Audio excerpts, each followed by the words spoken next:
Lindsay Hilson in Mali. Now, much of Britain has been brought to a standstill today amid freezing temperatures and a deluge of snow. A red weather warning is still in place for Wales, with amber warnings covering much of the rest of the UK. Hundreds of flights were cancelled at Heathrow, Bristol, Cardiff and Southampton airports, with runways closed. Many train services in the southwest are disrupted, and parts of the M5, M4 and M50 motorways were closed for a time. And more than 2,000 schools have been shut across the country. Parts of the Midlands are among the worst affected areas, and our chief correspondent Alex Thompson is on the M5 southwest of Birmingham and joins us now. Alex. Hi Christian, well not quite on it for obvious reasons, but quite close to it. In order to take my hat off for you tonight, not quite sure why, it's -5.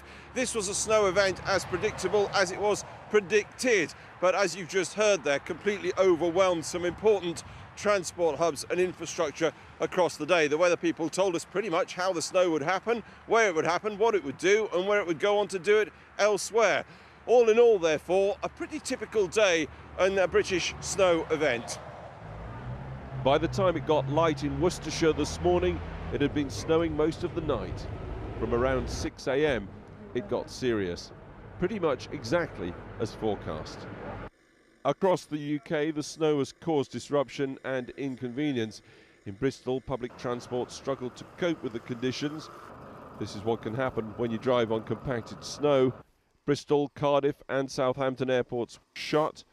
Flights cancelled or delayed at Heathrow, and at several airports, thousands of passengers delayed as runways were closed whilst they worked to clear the snow.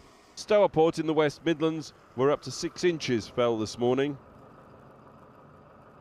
Icy conditions in Norwich, the other side of the country. This section of pavement perhaps best avoided.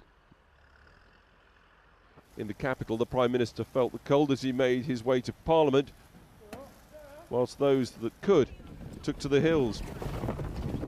In these conditions, motorway or any road journeys are perilous. Even the slightest incline can cause big problems.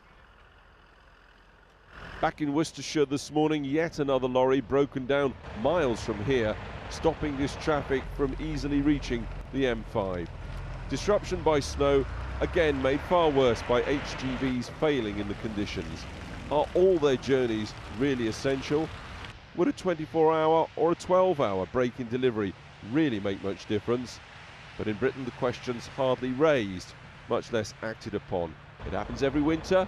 We just accept it. There's a truck stuck up on the hill about several miles up there. Mum, I'm on telly. You better go, you're holding them up. Good luck. Is there an accident? Even motorways were shut at times across southern England and Wales. It was a horrendous journey. Really? Terrible. Yeah, so glad to be back, almost home. It's been very bad. Has it? I just need to... All right, fair enough. In Great Malvern, some shops were open, but not many customers, and drivers with that touching faith in their ability to cope on the slope. As in previous years, when warm Atlantic weather systems come across the UK and meet cold static air, the meteorologists have been pretty accurate in forecasting that this is going to happen. They're now suggesting 3 to 4 days of intermittent snow over the UK. But for all the media presentation of snow as bad, we all deep down know millions of us love it.